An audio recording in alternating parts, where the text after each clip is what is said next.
এই কনভারসেশন কেন পথে আবার এটা নিয়ে আপনি প্রশ্ন করেন? Don't do it please. আপনারা সবকিছু নির্ধারণ করলে আমরা পার্টি করতেছি বিট করে আওয়ামী লীগ করেন, এর কোনো গ্যারান্টি নেই। ভাই আপনারা উপজেলা নির্বাচনে দ্বন্দ্ব সংঘাত এড়াতে হয়তো স্বজনদেরকে সরে যেতে বলেছেন, কিন্তু আমরা দেখছি যে কেন্দ্রীয় নেতারা এখন অভ্যন্তরীণ দ্বন্দ্বে জড়িয়ে পড়ছেন। গতকালও আমরা দেখেছি যে আপনার সঙ্গে একজন সভাপতি মন্ডলীর সদস্যের বাকবিতণ্ডা হয়েছে। আমি একটা কথা বলি, আমি আমার অফিসে কথা বলবো, আপনি একজন journalist, you have no right to publish it. আমি আমার দলের অফিসে আমার কর্মী কলিগের সাথে আলাপ করবো, এই কনভারসেশন কেন পথে আবার এটা নিয়ে আপনি প্রশ্ন করেন? Don't do it please. বিরোধী দল বা বিএনপির কোনো কর্মসূচি থাকলে আওয়ামী লীগের কর্মসূচি থাকে, রাজনীতির সচেতন লোকজন বলে থাকে যে এটা পাল্টাপাল্টি।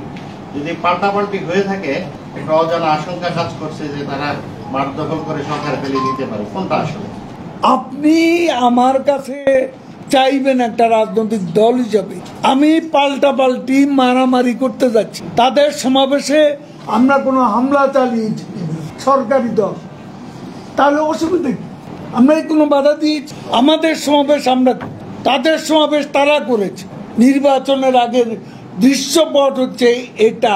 আমরা মনেই করতে পারি বিএনপি একতরফা কোনো সমাবেশ করতে গেলে তারা ওখানে অগ্নি সন্ত্রাসের বিষয়টি এসে যায়। জনগণের জানমালের গ্যারেন্টিটা, সম্পদ রক্ষা, সেখানে আমাদেরও সরকারি দল হিসাবে একটা দায়িত্ব আছে। আমরা মাঠে থাকলে তারা অগ্নি সন্ত্রাস করার বিষয়ে একটা বাধা তারা মানসিকভাবে পাবে, এবং সে কারণে আমরা এটা করি। আমরা শান্তি সমাবেশে শান্তি আমরা বজাই। স্বজনদেরকে কিভাবে ক্লাসিফিকেশন করা হচ্ছে সেটা আমাদের উপর ছেড়ে দিন। জাতীয় নির্বাচনে আপনারা সবকিছু নির্ধারণ করলে আমরা পার্টি করতেছি বিট করে আওয়ামী লীগ করেন, এর কোনো গ্যারান্টি নেই। বিট অনেকেই করে।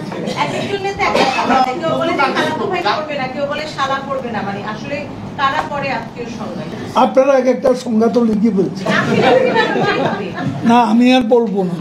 আমাদেরটা আমাদের কাছে, আমাদের কাছে আছে। আপনারা নির্বাচনকে অংশগ্রহণমূলক করার জন্য আপনারা এক প্রকার উন্মুক্ত রেখেছিলেন যাতে বিনা প্রতিদ্বন্দ্বিতা না হয়, কিন্তু প্রথম ধাপে উপজেলা নির্বাচনে প্রায় 26 জন বিনা প্রতিদ্বন্দ্বিতা স্বজন চেয়ারম্যান সহ, এটা ক্ষমতাসীন দল, এটা আমাদের কোনো দায় নেই, যেহেতু আমাদের কোনো প্রার্থী নেই। আমরা বিষয়টি আরো আগে অবহিত হলে সিদ্ধান্ত নিতে আমাদের সুবিধা হতো। তারপরও প্রত্যাহার করেছে, কেউ করেননি। প্রত্যাহার আনুষ্ঠানিকভাবে নির্বাচন কমিশনে যে সময়সীমা, তারপরও কেউ ইচ্ছে করলে প্রত্যাহার করতে পারে। কাজে এই বিষয়টি চূড়ান্ত বলে মনে করতে ইলেকশন পর্যন্ত আমাদের অপেক্ষা করতে হবে। দলীয় নির্দেশনা অমান্য করলে সময় মতো এর সিদ্ধান্ত অবশ্যই নেওয়া। আমাদের দল ডিসিপ্লিনারি অ্যাকশনের বিষয়টি আমরা, যেমন আমাদের গত সাধারণ নির্বাচনের পর মন্ত্রিসভা, এই দুটো জায়গাতেই কিন্তু অনেকেই এমপি হন নেই, অনেকেই মন্ত্রী। সিদ্ধান্ত নেওয়ার বিষয় আছে এবং দল যার কর্মকাণ্ড বিবেচনায় বিভিন্ন সময় বিভিন্ন কৌশলে ডিসিপ্লিনারি অ্যাকশন নিয়ে থাকে। কাজের সময় মতো এখনো শেষ পর্যন্ত চূড়ান্ত পর্যায়ে প্রত্যাহার যারা করবে না সে ব্যাপারেও আমাদের পার্টির সিদ্ধান্ত আমরা সময় মতো দলের মনোনীত প্রার্থীদের পাশাপাশি বিজেপি প্রার্থীদের আগ্রহ থাকবে, তখন তো আপনারা সাংগঠনিক ব্যবস্থা নিয়েছেন সাময়িক, কিন্তু পরবর্তীতে দেখা গেছে যে জাতীয় কমিটির সভায় সবাইকে সাধারণ ক্ষমা ঘোষণা করে দিতেন। তখন আর এখন এটা ভিন্ন বিষয়। এবারের উপজেলা নির্বাচনে আমরা কোনো মনোনয়ন আমাদের দলের পক্ষ থেকে কাউকে দলীয় প্রতীকে নির্বাচন করার সুযোগ দেওয়া হয়নি। এবার যে দাঁড়াতে চায় কিছু কিছু বিষয় তো আপনারা জানেন, কিছু কিছু ব্যতিক্রম বাদে আমরা তো ইলেকশন প্রতীক ছাড়া নির্বাচন করার অধিকার দিয়েছি। এখন জেনারেল অ্যামনেস্টি এটা একটা বিশেষ পরিস্থিতিতে দলীয় রণকৌশল সেটা হতেই পারে